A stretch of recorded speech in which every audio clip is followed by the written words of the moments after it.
பஞ்சதந்திரம் மாபெரும் திரைப்படம். அது ஒரு கல்ட்டு. அதை யாராலையுமே ரீமேக் பண்ண முடியாது. ரீமேக் ரைட்ஸ் வாங்கிட்டு திருப்பி கொடுத்துட்டு போயிட்டாங்க, முடியாது அப்படின்னு. ஸோ அந்த பஞ்சதந்திரத்தை பொறுத்தவரைய நம்ம ஸ்ரீமன் சொல்றாரு.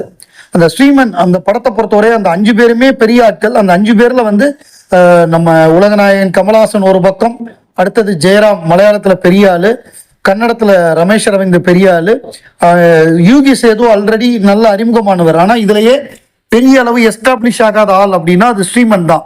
ஸோ ஸ்ரீமனை பொறுத்தவரை எப்படின்னா, கமல் சாருக்கும் அவருக்கும் எப்படி அறிமுகம் அப்படின்னா, நம்ம தங்கப்பன் மாஸ்டர்கிட்ட ஸ்ரீமனுடைய அப்பாவும் டான்ஸ் அசிஸ்டன்ட் கொரியோகிராஃபரா இருந்திருக்காரு. கமல் சாரு அவரெல்லாம் ஒர்க் பண்ணியிருக்காங்க. அதை வச்சு ஒரு அறிமுகம். அதுக்கப்புறம் அவருக்கு எப்படி வாய்ப்பு வருது அப்படின்னா, கமல் சார் வந்து சேது படத்தை பார்க்குறாரு. சேது படத்தை பார்த்துட்டு நல்லா பண்ணியிருக்கீங்க ஸ்ரீமன், நான் என் படத்துல வாய்ப்பு வர்றப்போ உங்களை கூப்பிடுறேன்னு சொல்லியிருக்காரு.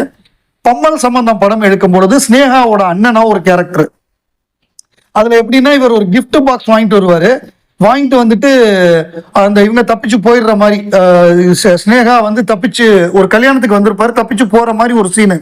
அந்த கிஃப்ட்ல வந்து பேர் எழுதிட்டு வந்திருப்பாரு. அந்த பொண்ணு தப்பிச்சு போன உடனே இவர் என்ன பண்ணிடுவாருன்னா, கிஃப்ட் ராப்பர்ல அந்த பேரை கிழிச்சிருவாரு. ஸோ இதை கமல் சார் நோட் பண்ணிட்டு, இந்த பையன் நல்லா நடிக்கிறான் அப்படின்னு சொல்லிட்டு பஞ்சதந்திரம் படத்துல ஒரு வாய்ப்பு இவருக்கு. ஸோ அந்த படத்துடைய முதல் நாள் எப்படின்னா, எல்லா எஸ்டாப்ளிஷான ஆக்டர்ஸ், அவ்வளோ பெரிய செட்டு அந்த இதுல நடக்குது. நம்ம இவருடைய நடிப்பு பயிற்சி கல்லூரி இருக்கும்ல, அடையார் பிலிம் இன்ஸ்டிடியூட், அங்க நடக்குது. ஸோ எல்லாரும் வந்திருக்காங்க. ஹீரோ ஹீரோயின் படத்துல இருக்கக்கூடிய அவ்வளோ பேர், டெக்னீஷியன் எல்லாம் இருக்காங்க. அப்ப கமல் சார் என்ன பண்ணாராம், ஸ்ரீமனுடைய தோல்ல கையை போட்டு அந்த செட்டை சுத்தி ஒரு ரவுண்டு வந்தாராம். அதை பார்த்த உடனே எல்லாருமே ஏதோ கமல் சாரும் இவரும் 15 வருஷமா ஃப்ரெண்ட்ஸா இருந்தவங்க போல் இருக்கு அப்படின்னு சொல்லி இவருக்கு ஒரு மரியாதை கிடைச்சது, இவருக்கு ஒரு அக்செப்டன்ஸ் கிடைச்சது.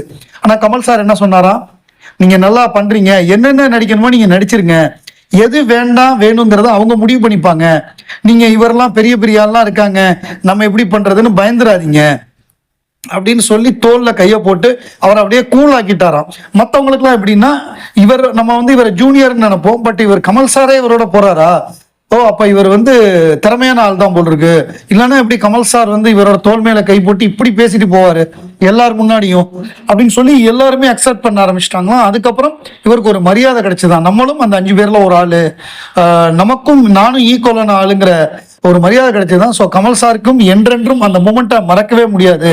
அதுக்கு நான் I always thankful to Kamal sir.